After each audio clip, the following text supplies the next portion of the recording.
¿cómo les va? Gracias por acompañarme en un nuevo valor de vivir. Bueno, hoy vamos a empezar con María Esther Pedroni. Ella habla de la columna, ¿no? Del eje vertebral, ¿sí? Que es, bueno, nuestro eje, el eje de la vida. ¿Qué sucede en las vértebras? ¿Qué nos dice cada vértebra, ¿no? Cuando nos duele. Si no conoces el tema, ¿sí? ¿Qué te dice cada vértebra? Te lo cuenta María Esther Pedroni.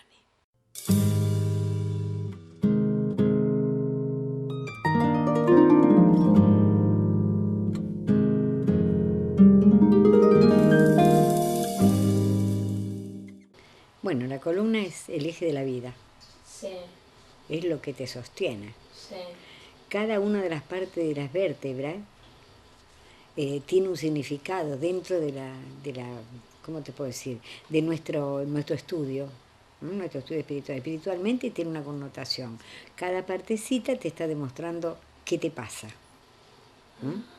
Es como que te sostiene la vida, ¿no? Entre comillas. Más de sostener el cuerpo es la vida que está representada en la columna. Entonces cada sector de vértebras, son 7 sectores, cada uno está marcando qué pasa en cada estadio de tu vida. ¿Qué es lo que no anda bien? El agobio, por ejemplo, la gente que tiene jiba, que vive así, la carga, el peso de lo que hace, cómo vive. Por eso nosotros, por ejemplo, cuando entra una persona al consultorio, primeramente fíjate cómo entra, cómo está parada. Claro. El lenguaje Lee corporal, el lenguaje ¿no? del cuerpo. El Claro. lenguaje del cuerpo. ¿Pero eso depende de la edad del individuo No, o depende de no? cómo se vive. De cómo se vive. Hay Ah, personas que vos las ves que tienen 70, 80 años y son un junco. claro. Recto, directo. Y hay otros que están todos agobiados. ¿Cómo vivieron esas personas? Sí, o también cómo están Y decimos, ¿no? viviendo. El cuerpo habla lo que la mente calla. Eso Claro. Pero es sabio, comúnmente es se sabio. piensa de que te duele la espalda Sí. y te, Bueno, bueno, te ¿por qué tomas te un... duele? ¿Por qué te duele? ¿Qué cosas tenés que cambiar? ¿Qué cosas no están bien? Hay que saber leer el lenguaje, ¿me entendés? Y, Y de referente a eso, cuando vos tenés conocimiento, la llevas a la persona que viene a hacer una terapia por el camino que vos ves lo que le está pasando. Viene, a lo mejor viene, tengo un problema en la columna, me duele todo, no puedo caminar, no me puedo... duele la cintura, que ese es un... Me duele la cintura, ¿qué pasa, no? ¿Cómo estás afianzado en la vida? ¿Qué La, seguridad tenés en tu vida? ¿Qué la te cintura pasa? pasa por ahí. Y vos fíjate que cuando te duele la cintura te tratás de hacer esto y enderezarte. Quiero equilibrio, necesito equilibrio. Necesito encontrar mi eje. La actitud que adoptaste va marcando cosas. Entonces, bueno, por eso digo, es tan interesante todo esto. Por eso, a ver, hay algo muy importante en todo esto. Vos me estás preguntando cosas que nosotros estudiamos dentro de esos 8 años de estudio de Reiki. Todo esto que nosotros hacemos es precisamente para poder leer en el cuerpo de la persona lo que la persona tiene. Y por eso se estudia anatomía. Tenemos clases que la dan médicos de anatomía. ¿Por qué? Porque cada dolorcito, cada síntoma que vos tenés en el cuerpo está hablando de una discapacidad, una disfunción orgánica. ¿Por qué se produce? ¿A qué se debe? ¿De dónde viene? No es solamente poner la mano para mandar energía. Saber qué le pasa al individuo. Ayudarlo no solamente con la energía que le da, sino también hacerle ver a través de la palabra, conducirlo por el camino para que salga de su error. Pero es un Es mucho problema más. emocional que después se transfiere en un Sí, problema. todos los problemas emocionales terminan en el cuerpo. Por eso dicen, ¿no? El cuerpo habla de lo que la mente calla. Está escondido, está en tu subconsciente, en tu manera de pensar, de hacer, de manejarte en la vida. Entonces lo emocional pasa a lo orgánico. Todo pasa al cuerpo. Todo pasa al cuerpo. El cuerpo te está indicando lo que te pasa. Por eso que, a ver, por eso que los japoneses son tan meticulosos con este estudio del Reiki. Cuando venimos de la tradición de la cultura. Ellos saben esto, lo saben, pero perfectamente bien. Entonces, ¿qué pasa? Si vos a ese órgano que está deficiente le pasás energía, pero una energía consciente, para que el que tiene el problema reconozca por qué tiene esa disfunción orgánica en ese lugar, cuando la persona reconoce empieza a sanar. El valor de vivir.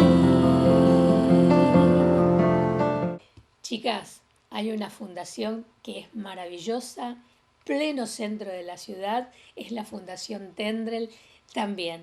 Si tenés problemas en tu vida, ¿sí? ¿Quién no tuvo? Todo el mundo tenemos. Pero lo bueno es resolverlo. Y sabes que hay una fundación, ¿sí? Muy cálida, porque aparte ella es amorosísima, tiene una calidez, ¿sí? Que si, bueno, entras ahí con un conflicto, te vas con una sonrisa porque siempre encuentra la manera de resolverlo. Gloria Bredice y Fundación Tendra. Bueno, una de las preguntas que nos hacen respecto de cómo un consultor, un counselor aborda una problemática es en el caso de una enfermedad, la aparición de una crisis desde el punto de vista biológico, o sea, de un síntoma o un órgano o algún proceso con respecto a alguna parte del cuerpo. Entonces, en este sentido, el counselor, que en su enfoque existencial, en su enfoque fenomenológico, cómo actúa, cómo hace para apoyar y acompañar a la recuperación y a la comprensión del significado de ese síntoma. Bueno, ya sabemos que en todo síntoma físico el cuerpo muestra lo que también está en la vida emocional, lo que está en el estilo mental de cada persona y sobre todo en esa impronta que tiene cuando aparece en un síntoma en el cuerpo, la vida, la existencia misma, el de dónde vengo, dónde estoy ahora y a dónde voy, porque somos como caminantes de la vida. Entonces, bueno, en ese contexto donde va apareciendo esa enfermedad, se utiliza una técnica muy interesante desde la Gestalt, que es el diálogo con el órgano. Entonces hacemos esta técnica pone a la persona en contacto como dialogando, o sea, imaginariamente, incluso lo hacemos hasta dramáticamente, con respecto a ese órgano en su textura, en su contextura, en cómo, y sobre todo en el aspecto funcional del órgano. ¿Y qué es lo que nos encontramos con esta técnica? Que el órgano en su función específica tiene una sabiduría organísmica, o sea, hace una función que hace que el organismo mantenga la vida y la mantenga en una plenitud o en una óptima salud. Cuando vamos viendo, ¿no es cierto?, de parte del yo de la persona, que en sus funciones semejantes se produce como una analogía entre la función orgánica y la función de la personalidad. Entonces, supongamos que el órgano tiene la función de elaborar, por ejemplo, el intestino, de distinguir qué es lo que sirve, qué lo absorbe, qué es lo que desecha y hacer circular lo que se ha tomado como alimento, que después, ¿no es cierto?, sea útil para el organismo. Vamos a la función personalidad. Y en esa personalidad vemos si nuestra personalidad hemos desarrollado la sabiduría de discernir qué es lo que tomo, qué es lo que dejo, si me quedo con lo que me sirve, con lo que es útil, si me quedo con emociones positivas, si me quedo con pensamiento de progreso, pensamiento de desarrollo personal, o por el contrario, no distingo, me quedo con emociones destructivas, no proceso eso que voy viviendo, que sería el alimento de la vida, lo que voy viviendo. O sea, que es como que esa enfermedad, en este caso estamos tomando el ejemplo, por ejemplo, del intestino, en realidad refleja también un modo de funcionamiento de la personalidad. Y en ese diálogo con lo organísmico, con la sabia naturaleza, la personalidad va encontrando la función óptima y va encontrando el error, va encontrando ese funcionamiento que no es el que nos hace bien. Y es como si el órgano fuera mi gran maestro de sabiduría respecto de cómo yo estoy funcionando en la vida.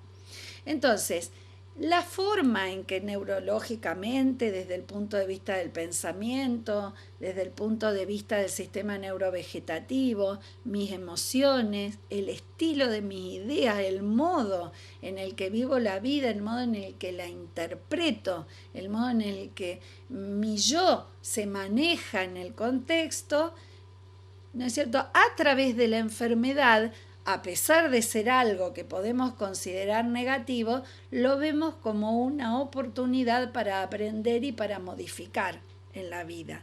A eso le llamamos ese significado profundo que tiene esa parte de nuestro cuerpo que también es parte de nosotros mismos.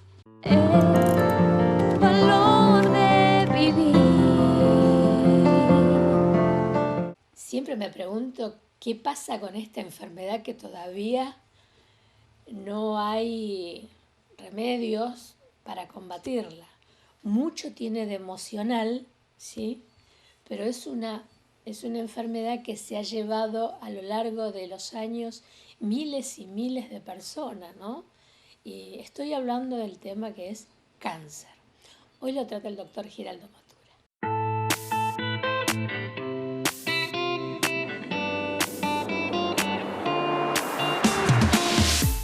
Depende del tipo de cáncer, pero por lo general es una sublevación del organismo. Digamos, por ejemplo, el cáncer que veo todos los días, desgraciadamente, a veces 2, 3 por día.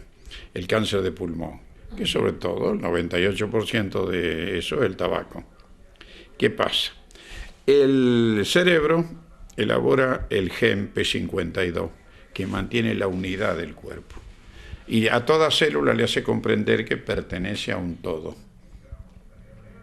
¿No es cierto? Entonces esa célula, cuando llega a cierta edad, se suicida y deja lugar a otra. ¿No es cierto? Como en la vida común, que una persona se jubila y deja lugar a otro, ¿no es cierto? Pero ese gen que mantiene la unidad del cuerpo, así como en un país, que el de Misiones, el de Río Negro, el de Chubut, el de Entre Ríos, el de Corrientes, todos somos argentinos, bueno, aguantamos ciertas cosas, la banderita, el himno, todo lo que sea, ¿no es cierto? Tenemos el sentimiento de unidad del país.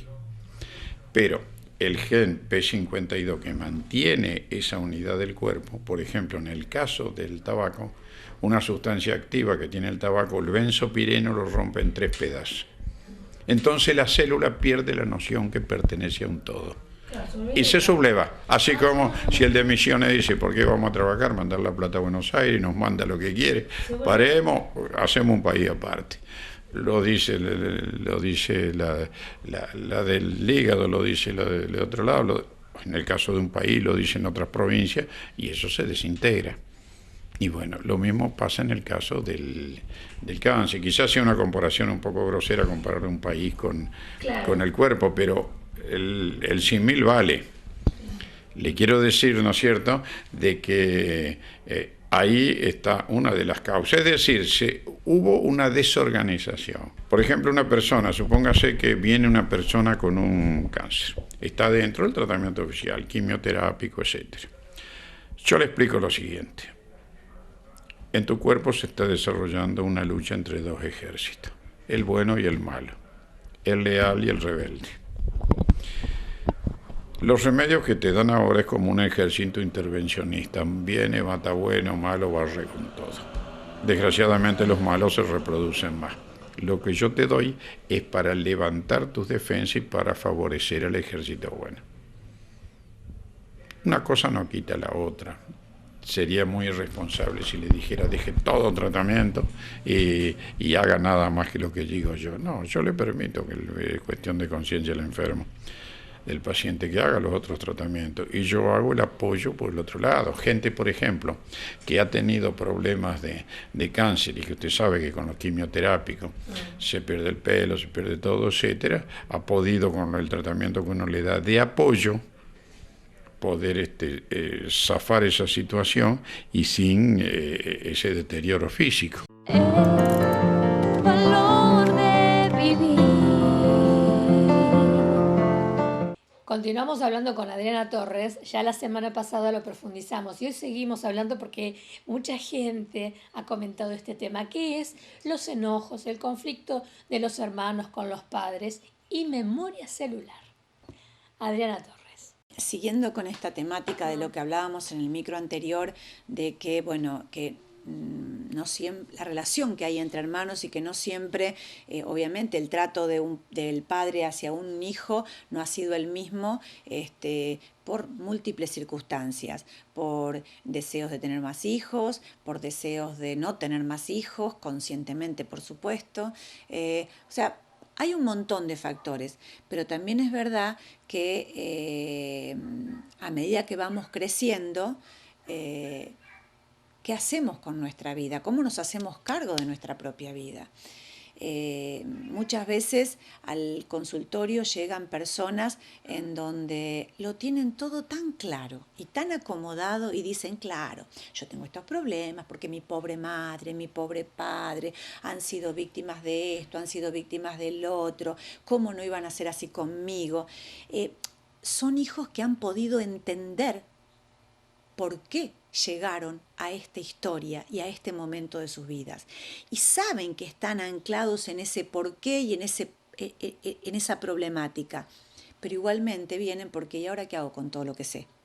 Si yo no puedo resolver mi vida y veo que sigo arrastrando los mismos errores ancestrales. Pero también están los otros, esos que tienen 50, 60, 70 años y todavía siguen enroscados y enojados con sus padres como cuando eran chiquitos. O a lo mejor sacaron todo ese enojo de grandes y no lo trabajaron nunca de pequeños. Entonces, claro, cuando una persona tiene una determinada edad, tiene que hacerse cargo. Esto sería lo lógico, pero ¿qué pasa cuando no puede? También cuando no pueden y llegan a la terapia, lo primero que hacemos es analizar nuestra biografía, que el paciente pueda mirar su propia biografía a la luz de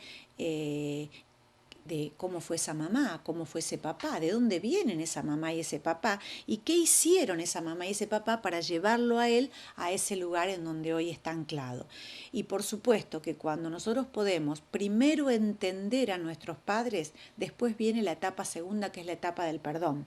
Muchas veces el perdonar a nuestros padres, porque convengamos que todos terminamos siempre poniendo en el paredón de las culpas a nuestros ancestros y a nuestros padres, ¿sí? Y yo soy así por esto, lo que se hereda no se roba. Cuando nosotros traemos toda esta historia, lo primero que tenemos que aprender es a entender, porque muchas veces en la etapa del perdón venimos de la religión, nos han enseñado que tenemos que perdonar, que el que no perdona sufre, pero claro, muchas veces el perdón que nosotros hacemos es un perdón que está a nivel de nuestro razonamiento, está a nivel de nuestro consciente. Entonces, y yo le digo siempre a mis pacientes, está bien, todo eso lo hiciste conscientemente, pero ahora se tiene que enterar el inconsciente. Cuando nosotros atravesamos la terapia de memoria celular, el que se entera de los cambios junto a las células, a esta nueva reprogramación que hay a nivel celular, es el inconsciente, porque el inconsciente es el que nos lleva a actuar siempre de la misma manera o con los mismos problemas. Entonces, hasta que el inconsciente no se entere de que hemos entendido y comprendido a nuestros padres y por supuesto los hemos perdonado, es como que muchas veces seguimos repitiendo las mismas historias. El valor de vivir. Es horrible cuando te duele todo, ¿sí? Te duele el cráneo, te duele la boca, te duelen los dientes, es toda una molestia que no sabes por dónde pasa. Bueno, pero acá tenemos una especialista, la doctora Connie Alicio, que te va a dar unos consejos sobre esto y anda a verla. Connie Alicio. Hola, buenas tardes. Como les decía, les voy a hablar de cuál es el tratamiento para ese síndrome de dolor dentocráneo facial. Toda la contractura, como les explicaba, el cóndilo de la mandíbula, cada vez que generamos un movimiento de apertura, cierre, masticación, este cóndilo va a golpear acá. Acá tenemos el oído. Por eso es que una articulación alterada a nivel dentario va a producir trastornos de audición, problemas en el cóndilo, y esta zona va a sufrir el impacto del golpe. ¿Por qué? Porque los huesos del cráneo transmiten al resto de la cabeza, al hueso, todo lo que es la transmisión de fuerzas. Este sector, que es el que comienza con el proceso, que es el dentario, es el que tiene que ser perfectamente detectado por el odontólogo, o el ortopedista o el ortodoncista. Luego, el mismo profesional debe tener la capacidad de poder saber qué ocurre a nivel de la articulación temporomandibular. Para ello, y otro aporte, es la artroscopía. La artroscopía, mediante un dispositivo, permite escuchar los ruidos que genera el cóndilo en el golpe contra el cierre del arco cigomático. Pero esto es todo lo que hace a diagnóstico. ¿Qué hacemos con una persona que tiene fuertes dolores de cabeza, dolor de oído, contractura, mareos, vómitos a veces y hasta cuadros de pánico? ¿Por qué pánico? Porque a veces la pérdida de equilibrio por el oído o por la contractura cervical los hace sentirse inseguros, comienzan a tomar medicación para dormir, medicación para desestresarse, medicación para relajarse. No, menos medicación y más diagnóstico. No se trata de medicar todo, o sea, acá hay que encontrar primero las causas de los síntomas. A veces aparecen en un diente demasiado alto, en una corona mal puesta, en una corona dejada excesivamente alta, y comienza todo a buscarse en lo que puede ser un diagnóstico. ¿Por qué el dolor del cuello, del cráneo, de las vértebras, cuando está todo por un diente un poquito alto? Entonces, vuelvo a hacer hincapié, el excelente diagnóstico, muy importante. No hay que pasar por alto lo que ocurre en la boca, la altura, y si no lo saben detectar, derívenlo, para evitarle a ese paciente un problema agregado. En el caso de que el paciente ya sufra toda una sintomatología, tenemos varias cosas para hacer. Desde la yoga, para que aprenda a relajarse, derivar a un traumatólogo que vea cómo está la columna vertebral de ese paciente, colocar lo que son las placas antibruxismo, detectar qué tipo de contracturas tienen en el cuello.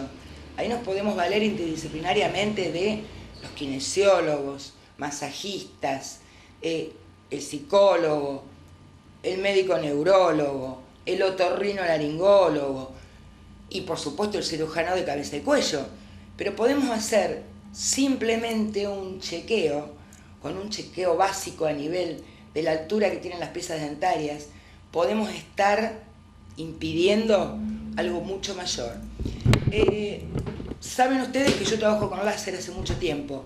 Este láser es un láser terapéutico que me permite trabajar en puntos de dígito-puntura, donde no es solamente el tocar el punto, dentro de la medicina ayurvédica, que también estoy especializada, sino además tratar todo lo que es el área de dolores, no solo de la cabeza, el cuello, la zona mandibular, la zona de la órbita del ojo y todos los puntos relativos al área de la boca, de los dientes y de lo que puede ser la nuca y el cuello.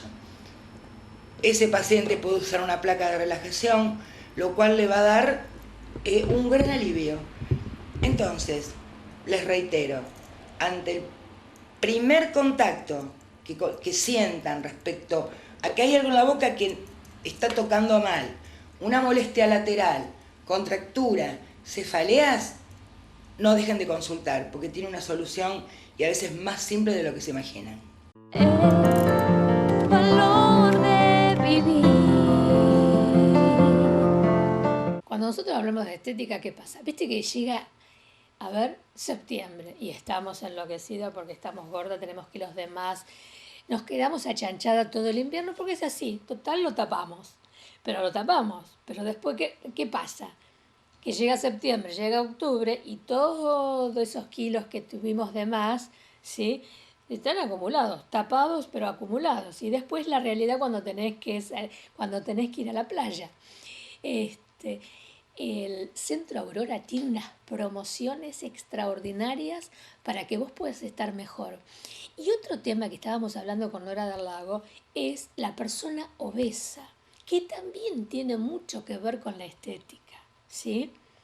porque también es una manera de estar mejor a medida que vas solucionando el problema, vas tratando la obesidad, ¿sí?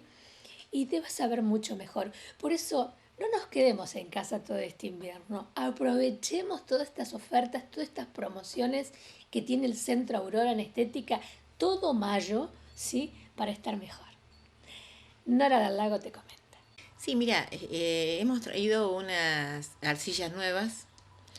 Hasta ahora trabajábamos el caolín blanco, que es una arcilla, si vamos a lo facial, Sí. trabajábamos el caolín blanco, la volcánica y una arcilla verde. Y la hacíamos el caolín blanco para limpieza de cutis, la arcilla verde hidratante y la volcánica un efecto lifting tiene. Para las arrugas, para el caolín también se usa para las manchas de la piel, pero también lo que hacíamos en corporal era siempre para los dolores, como la R, la L o varita, que era para la inflamación, la artritis, la artrosis, para retirar calor del hígado, de la vesícula, del estómago, o para golpes. Pero ahora hemos traído otras arcillas como la roja, que sirve para flacidez, y hemos traído una arcilla con algas que sirve para complementar el drenaje linfático que ya veníamos haciendo. Entonces, a modo que la gente conozca todos estos productos, estamos haciendo esta promoción durante el mes de mayo.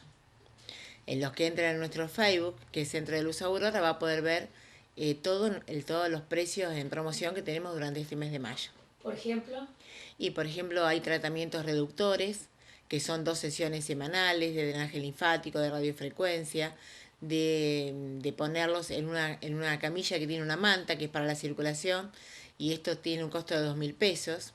Después tenemos otro de 1.500 pesos, que también es radiofrecuencia, facial y corporal, máscaras con arcillas. Todos son 2 sesiones semanales. Tenemos otro que también es una sesión semanal de Sapering, una sesión semanal de drenaje linfático, tratamientos corporales con arcillas y algas en 1.000 pesos. Y después tenemos otro tratamiento de armonización en donde combinamos masaje con aromas, masaje con gemas, color terapia y un masaje descontracturante y armonización de chakras, 1.200 pesos mensuales. Nora, viste que el invierno siempre uno se achancha y es ahí donde empieza con los kilos de más, con las grasitas. Es un buen momento, como digo siempre, para desempolvarse, empezar a tratarse, porque todo lo que es, bueno, salud, esto es bueno. El drenaje linfático es buenísimo. Sí, en realidad lo que estamos haciendo nosotros es como tenemos la manta del Sapering, a toda persona que llega la ponemos en la manta y le ponemos un accesorio en los pies y ya empieza a mejorar su circulación. Le ponemos una pulserita en la muñeca izquierda para que empiece a limpiar la sangre, entonces el drenaje linfático es mucho más optimizado, Claro. digamos. Ya la preparás después. Claro. Para eso después qué va. Y las personas se le da, si quieren hacer el tratamiento con las arcillas en nuestro centro lo hacen, tienen que aguardar aproximadamente 20 minutos para que se seque. Pero estamos haciendo este tratamiento nuevo con algas y las personas, por ejemplo, se miden las piernas antes de empezar y al terminar tiene un cambio de 1,5 centímetros o 2 centímetros por cada sesión de tratamiento. ¿Qué hacemos con las mujeres que son obesas? ¿Viste? Digo, Bueno, nosotros en esos casos a todas las personas que vienen a nuestro centro le hacemos llenar una historia clínica. ah, Entonces, en esa historia clínica que llegan, le empezamos a dar consejos. Si después quieren participar en alguna de las consultas con los médicos que están en nuestro centro, bárbaro. Y si no, le empezamos a aconsejar sobre alimentación saludable, sobre todo durante este proceso que lleven a cabo un tratamiento. claro, claro. Digamos, vos del centro no te podés escapar, porque ahí tenés todo para estar bien. Claro, Digo, hay la llegás gente... a lo mejor llegás con un problema, ¿sí? De obesidad o lo que fuera, y te vas resuelto con un problema, ¿no? Porque Claro, podés porque estar hay, bien. hay dietas desintoxicantes, lo que pasa es que nosotros notamos, o sea, en nuestra dieta no hay ni carne roja ni lácteos, pero hay personas que les cuesta mucho poder dejar las carnes rojas y los lácteos y con estos tratamientos puede estar mejor aunque no los deje del todo. Ahora, esta promoción de estética de mayo es todo mayo, la gente... Es durante todo mayo. Todo mayo. Y también tenés depilación, ¿no? Sí, hay depilación completa. De rostro, acabado, Hay, todo. ¿eh? sí, todo esto está. Qué maravilla. O sea, vos podés tener estos tratamientos, como dijimos en promociones, todos juntos a lo largo de un mes, o las formas individuales, como se puede ver perfectamente en el Facebook. El valor de vivir. Me gusta porque en el centro Anamcara también hay muchísimas actividades que realizan, entre ellas Ho'oponopono. ¿Te lo cuenta Roxy Taxone qué es? ¿Sí? ¿Cuándo se inicia esto? ¿Por qué? Y los beneficios que tiene. Roxy Taxone. Ho'oponopono es una técnica hawaiana que significa enderezar lo torcido, ¿sí? Restituir lo robado, por decirlo de alguna manera, hacer lo correcto. Esa técnica hawaiana en realidad la venían practicando los kahuna, que serían los chamanes hawaianos, donde lo que se hacía era justamente reunir a la aldea cuando había una situación, puede ser de robo, por ejemplo, alguien le robó algo a una familia, entonces se reunían todos los que estaban involucrados en ese tema, se hablaba, aquello que se había robado se restituía, se hacía la oración, se hacía como un ritual y se perdonaba. Se hacía el perdón de alguna manera y se daba vuelta a la hoja. O sea que ya no volvían a hablar más del tema. Eso era Ho'oponopono. Luego Mornan Simeona, que también es una kahuna hawaiana, hizo lo que es el Ho'oponopono autoidentidad, donde ya el Ho'oponopono no es necesario que haya otras personas para hacer Ho'oponopono, sino que en realidad el Ho'oponopono lo empiezo a practicar en mí mismo. ¿Y qué significa practicar Ho'oponopono en mí mismo? Es justamente eliminar, borrar aquellas memorias que están en nuestro subconsciente que hacen de alguna manera que nosotros nos encontremos con distintas realidades en nuestra vida. Claro. ¿Por qué? Porque dice que todo lo que a vos no te gusta y lo que te gusta también está creado por vos mismo. Entonces, de esa creación, desde crear uno mismo la situación que uno está viendo a su alrededor, lo que Ho'oponopono hace es entrar en nuestro sistema, en nuestro subconsciente, tomar esa memoria que es equívoca, por decirlo de alguna manera, limpiarla, transmutarla en puro amor y dejar un vacío. Porque la idea sería no tener nada en el subconsciente. Pero hay 4 palabras que se usan, Las ¿no? 4 palabras es en realidad una codificación que se han hecho en esas 4 palabras. Porque cuando se habla lo siento, te amo, perdóname, gracias, detrás de eso hay todo un mundo donde lo que realmente está ocurriendo cuando yo digo esa palabra es que la fuente divina, divinidad, Dios, el nombre que cada uno le quiera poner, ingresa a nuestro sistema, toma esa memoria, la borra, la transmuta, la limpia. Y ahí está funcionando Ho'oponopono. Lo que pasa es que uno nombra las palabras como si fueran palabras sueltas, y en realidad es todo un sistema que está actuando en ese momento. Por eso, nosotros cuando enseñamos un poquito Ho'oponopono, que lo que intentamos es transmitir un poquito lo que hemos aprendido nosotros, es realmente entender qué significa lo siento, te amo, perdóname, gracias. Porque uno en realidad justamente está intentando borrar esas memorias continuas que vamos teniendo. Nosotros decimos borrar las memorias de dolor, suponiendo una persona que te dañó, que te hizo algo malo. Sí. Entonces decís, no, pero la culpa la tiene él, No, o sea, primero que Ho'oponopono lo vas a trabajar en vos. Y vas a decir, por las memorias de dolor que comparto contigo, que la persona no sabe que vos estás diciendo eso, ¿no? Pido a la divinidad que ingrese en mí, tome esa memoria, que no sé cuál es, porque ahí está también el tema. Yo no sé cuál es la memoria. Tenemos miles bits de información. No vas a una punta. No, toma esa memoria que hay en mí, que no sé cuál es, no digo eso, no, pero uno ya lo sabe, Claro. Y transmútala en puro amor. Entonces, trabajando continuamente de esta manera con Ho'oponopono, uno logra hacer distintos cambios y posiblemente la persona ya no te moleste más, o a lo mejor no la ves más, o cambia la situación. O sea, el Ho'oponopono lo que hace es que nosotros seamos 100% responsables de lo que sucede. Claro, que no traslade culpa, sino Exacto. hacerte cargo. Pero no, o sea, tampoco soy culpable. Soy responsable de lo que está sucediendo. Claro.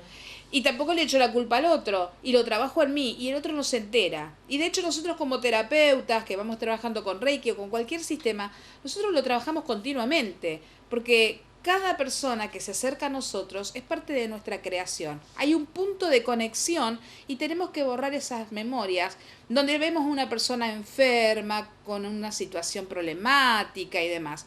Entonces ya la responsabilidad está en nosotros. Y no digo, ay no, yo acá soy la terapeuta, me sé todo y vos sos... No. El tema está en mí porque vos estás viniendo a buscarme a mí. Y Ho'oponopono se convierte realmente en una herramienta maravillosa donde uno la puede practicar todo el tiempo. ¿La gente se tiene que anotar para esto o...? Sí, porque damos los talleres nosotros que son 3 o 4 horas de taller, donde enseñamos toda la técnica, después hacemos una práctica con el grupo que viene, una práctica de Ho'oponopono, y además al final, que a mí me gustan muchísimo las meditaciones, hago una meditación de sanación con Ho'oponopono junto a Marcelo, que realmente las personas, te vuelvo a repetir, muchas veces vienen al taller solamente por el hecho de estar en esas meditaciones. Valor de vivir. Todos fuimos a leernos el tarot para ver qué pasaba. Siempre en algún momento te queda esa duda, ¿sí? A ver cómo es. Y vas. Pero algunos van con temor y otros no. Ahora, ¿qué le pasa a esa persona que va con ese temor? ¿Qué tiene? ¿Por qué le pasa eso?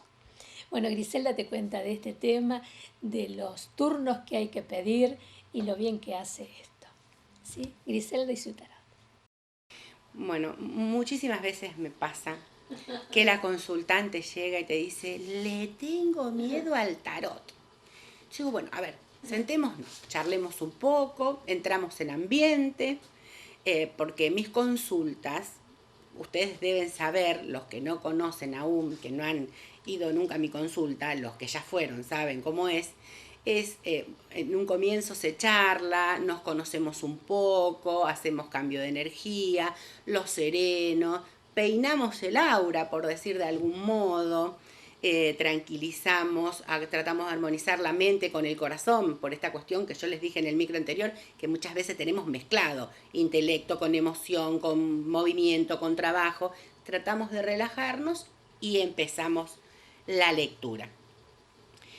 Cuando empiezo la lectura con una persona que le teme al tarot, empiezo por explicarle que el tarot va a oficiar en este momento de un cuentito de vida. Esta persona llega con su miedo, que no es el miedo al tarot, sino que son sus propios demonios, sus miedos, sus culpas, sus inseguridades, sus conflictos financieros, emocionales. Y empezamos con las láminas, que son espejos neutros. O sea, son espejos que el consultante empieza a mirarse y empieza a reconocerse.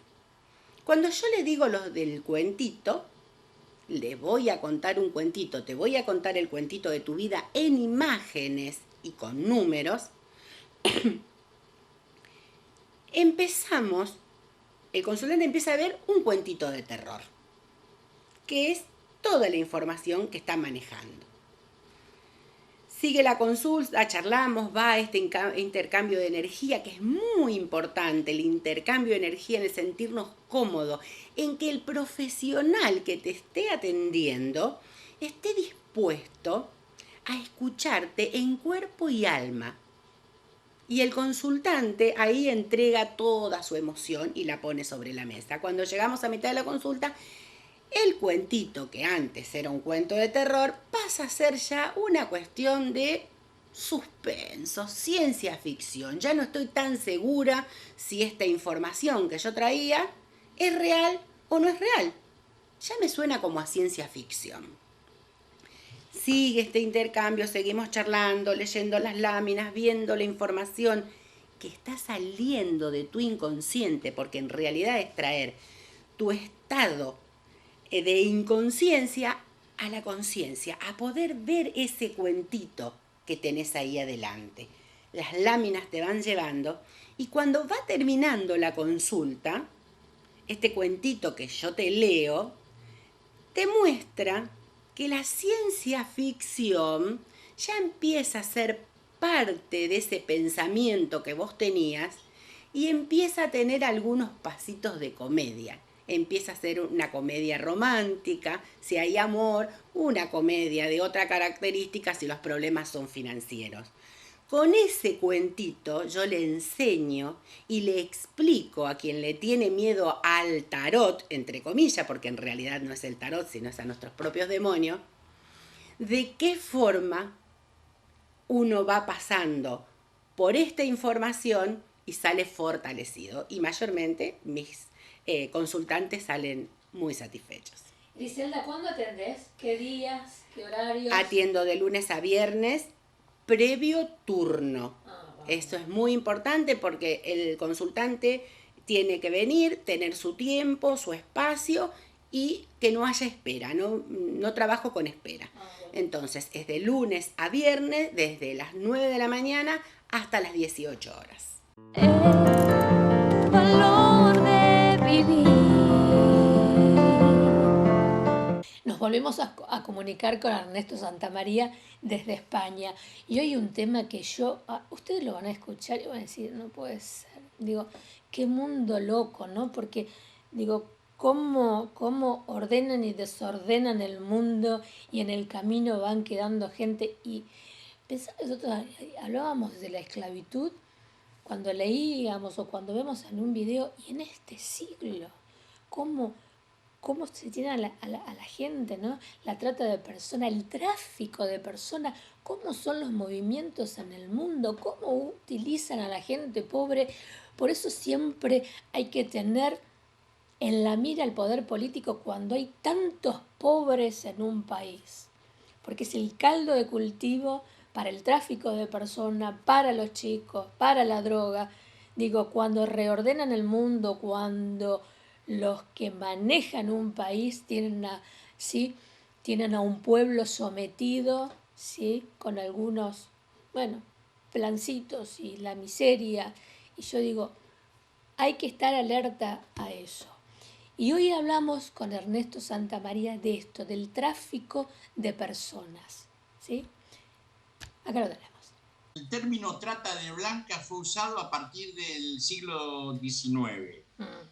Y era trata de blancas porque era exclusivamente de blancas, ¿sabes? Ahora la trata es de personas porque incluye hombres, mujeres, niños. Ahora es generalizado. Es todo aquello que sea traslado, explotación, abuso, prostitución, uso de trabajos forzados.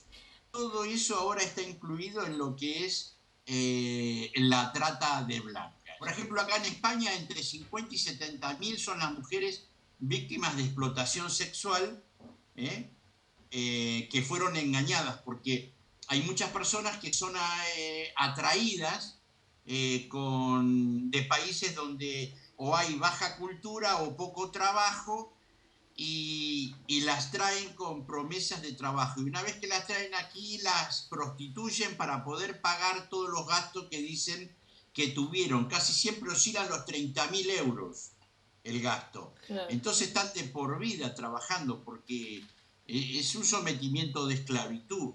Mira, aquí hay trata de personas de China, de Vietnam, de países del este, de Rumanía. Aquí es impresionante, de África. Por ejemplo, las traen con promesas de tener trabajo a las chicas, ¿no? Porque los valores oscilan. Por ejemplo, hay gente que trae y lo vende a 1.500 o 2.000 euros, te vende cada chica. Qué mal. Aunque la chica al paso de un año o dos, producen fortunas, ¿no? En la prostitución. Claro. ¿Y qué rol? Pero, por ejemplo, de África, ¿no? Los traen, a veces, cuando las traen a las chicas de África, muchas mueren en el camino. Porque duran hasta 3 y 4 meses cruzando el Sahara. Dios mío. A pie lo hacen, ¿sabes? A pie. Cruzan el Sahara y llegan a Marruecos. Y después de Marruecos lo traen en unos botes que se llaman pateras. y después las alojan aquí. Bueno, eso es el tráfico de personas. Vos sacás la cuenta que en una patera por ahí tendrían que venir 20, 25 personas, porque son pequeñas, y vienen 35, 70 personas. Entonces, ¿qué pasa? Se va hundiendo y se ahogan. Se ahogan mucha gente. Vos sabés que cuando los africanos huyen de la pobreza y de las masacres que hay en el África, ¿no? Cuando huyen, traen sus documentos, y resulta de que cuando vienen en esos barquitos pequeños, esas barcazas, tiran los documentos al mar, ¿sabes? ¿Por qué? Porque después, si lo agarra la policía, no los puede deportar, porque como no tienen documentación, no pueden ser deportados, no sabe de qué país pertenecen. Qué terrible. Dentro del continente africano, ¿no? Claro, claro. Y a mí me ha tocado trabajar, yo estuve 4 años en inmigración acá en España, y me ha tocado a mí África y Asia. Y me ha tocado de escuchar las historias. Hablan inglés y francés, y yo hablo un poco francés, ¿sabes? Entonces he escuchado historias increíbles, ¿no? Increíbles, porque esto no es la trata de blancas, pero sí es el tráfico de personas. Lo cruzan en forma ilegal por todo el Sahara, ¿no? A los africanos, cuando, claro, estos africanos no saben la distancia que hay, que tardan 2 meses, 3 meses. Algunos son muy duros, pero otros mueren de sed. ¡Qué horror! ¡Qué horror! En el viaje hay momentos en que algunos africanos le piden al guía que le permita beber lo que orinan los camellos, por ejemplo. Claro, claro. ¿No? Porque llega un momento en que ya no hay más bebida, más agua, y mueren de sed y hambre. El valor de vivir. A mí me encanta analizar un poco todo lo que nos ha pasado a lo largo de tantos años.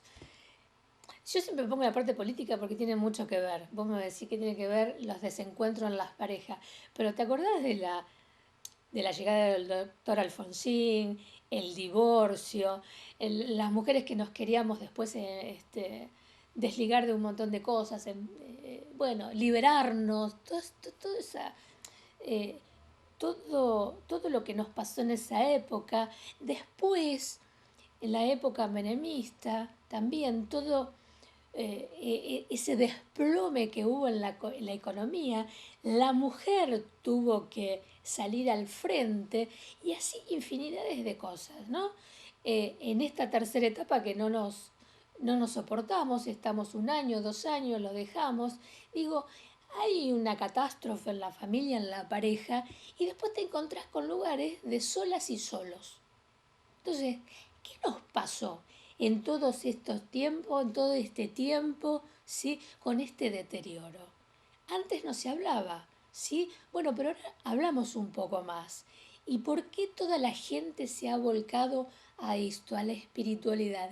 ¿Qué vacío quedó desde aquel momento hasta la actualidad? Alejandra Stamateas, Mujeres Argentinas, Mujeres que Hacen.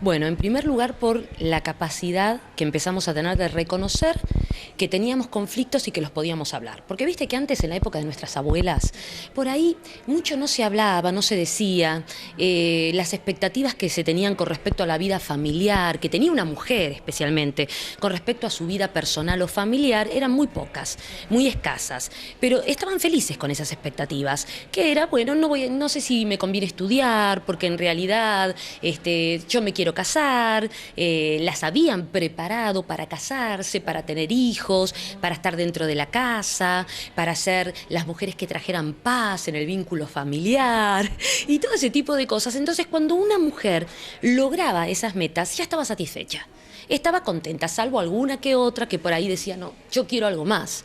Entonces es interesante que las mujeres no hablaban mucho acerca de su vida emocional, de su vida interna. No existía. ¿Por qué? Porque eran un ser para los demás.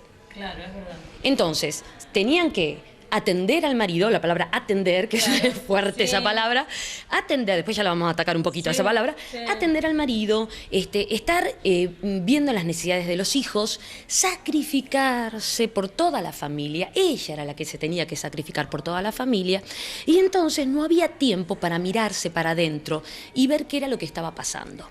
Por eso por ahí era más difícil encontrar una abuela nuestra o una bisabuela que dijera tengo depresión.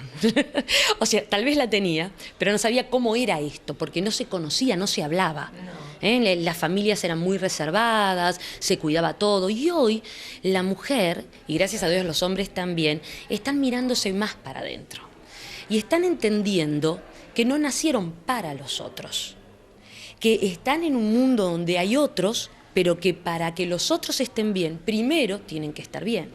Hay una frase que a mí me gusta mucho, que la digo siempre en las charlas, que mi felicidad es un regalo que yo le hago a los demás. Mi felicidad. Pero es un trabajo interno muy grande que tenés que hacer porque es todo un tema cultural, entonces a veces vos decís, bueno, tengo todo y no tengo nada. Claro. ¿Viste que te pasa esa cosa? Y no sabes si es la menopausia, si es un problema interno. Es verdad. Y te dicen, te quejas de llena. Te quejas de llena. Pero eso se siente, se experimenta. La cantidad de mujeres con angustia, con tristeza, con ataques de pánico, con esa sensación de estoy llorando, pero no sé por qué. Si me preguntás por qué estoy llorando, no te puedo dar una explicación. ¿Pero pasa por lo hormonal o pasa por lo emocional o es la combinación? Pasa por todo. Y pasa por esa sensación que lo habíamos hablado un poquito antes del vacío, ¿no es cierto? Claro. Esa sensación de, ¿esto es la vida? ¿No hay nada más? ¿No habrá algo más para experimentar? Y hay como mucha limitación interna más que externa, porque cuando nosotros encontramos un límite puede ser externo o interno, pero el peor límite es el interno, el que yo misma me pongo. Claro, uno misma se agrede. Exacto. Claro. Entonces, y ya está. ¿Se da cuenta? ¿O nos damos cuenta de que nos estamos poniendo esos límites, que nos estamos A veces no. Esa es la gran dificultad, porque para lograr un cambio primero me tengo que dar cuenta por lo que estoy pasando. Tengo, como yo digo, tomar un mate conmigo, o un cafecito, tomar un café conmigo y decir, bueno, a ver, ¿qué me está pasando? Es una búsqueda muy profunda que no todo el mundo quiere hacerla, porque como vos decías, lleva un trabajo. Claro, es un trabajo y en las profundidades hay cosas buenas y cosas malas, cosas turbias, entonces encontrarte con ese pozo negro para después salir al mar en agua blanca no es fácil. Y mucha culpa, mucha herencia familiar, muchas cosas que vivieron nuestras abuelas, nuestras tías, nuestras madres y que creemos que estamos obligadas a repetir su historia. Y cuando vemos algo parecido, ¿ves? Yo voy a terminar como tal. Claro, es el gran miedo. Pero uno no tiene por qué repetir ninguna historia, porque vos naciste para ser única, para ponerle nombre a tu propia vida, para darle una identidad a tu vida. Ahora, claro. Entonces, yo te crié y mirá todo lo que te di. Vos me debés la vida, o el hombre que te dijo, yo te hice mujer. Claro. Porque antes no eras. Claro, antes eras un animalito, lo conociste a él y yo te hice conocer el pollo. Y todo ese tipo de cosas, ¿viste? Pero bueno, y las mujeres que nos encanta agarrarnos las culpas de todos lados, ¿viste? Y decimos, bueno, sí, yo debo tener la culpa de que mi pareja no funcionó. Yo debo tener la culpa de que mis hijos estén mal. Yo debo tener la culpa de que nunca hice nada bien. Entonces, todo el tiempo nos echamos la culpa en lugar de hacernos cargo, de hacernos ser responsables. Que es muy diferente sentir culpa a ser responsable.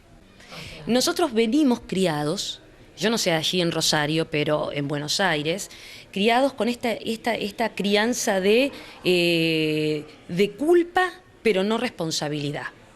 ¿Culpa qué es? Mirá lo que hiciste, ¿a vos te parece? ¿Y ahora cómo vamos a hacer? En lugar de decir, mira, esto pasó, ¿cómo lo vas a resolver? Claro. O sea, lo único que tal vez hacían nuestros padres, nuestros abuelos, porque no sabían, porque no sabían cómo hacerlo, era echarnos la culpa sobre algo y que nos sintiéramos mal, no reparar. Claro, y ellos se sacaban su culpa y sus conflictos y la trasladaban. Exacto, pero no reparar un asunto. Y nosotros tenemos hoy la responsabilidad de enseñarle a nuestros hijos cómo reparar los asuntos. No, que no se sientan culpables, ya está, vino la culpa, sácatela de encima. Pero ahora, ¿cómo voy a hacer esto que metí la pata, acá que hice esto mal? Acá? Bueno, ¿cómo voy a hacer ahora para resolver esa situación? No quedarme en la culpa. Y eso es lo que le ha pasado a muchas mujeres. Están encerradas en plena culpa. Sí. Lo que le pasa a una mujer maltratada. Bueno, eso es un tema. Pero generalmente la culpa te deja anclada en el pasado y arrastras y no te deja ser feliz. Lógico. Yo no sé si el otro, claro, no sé si es la culpa o el otro que te la trasladó para joderte la vida. Las dos cosas, pero lo peor es cuando nosotros aceptamos esa culpa, cuando convivimos con la culpa. Ahora, ¿por qué la aceptamos? ¿Que hay una autoestima baja? ¿Por dónde Claro. pasa? Generalmente tiene que ver con nuestra infancia y tiene que ver con las palabras que nos decían de chicas, con las vivencias que hemos tenido. Por ejemplo, hay mujeres que fueron abusadas, que fueron violadas y sin embargo sienten culpa. ¿Por qué? Porque le hicieron sentir culpa, porque le enseñaron que eso no, vos habrás provocado, vaya a saber qué. Y esa culpa quedó instalada. En lugar de sentirse como esa víctima, fue la víctima de una atrocidad, ella se siente culpable. El valor de vivir. Bueno, ya llegamos al final del valor de vivir. ¿Viste? Ya estamos en invierno. Nos tenemos que levantar, tomar unos matecitos, comer unos bizcochitos y mirar el valor de vivir. Hasta el domingo.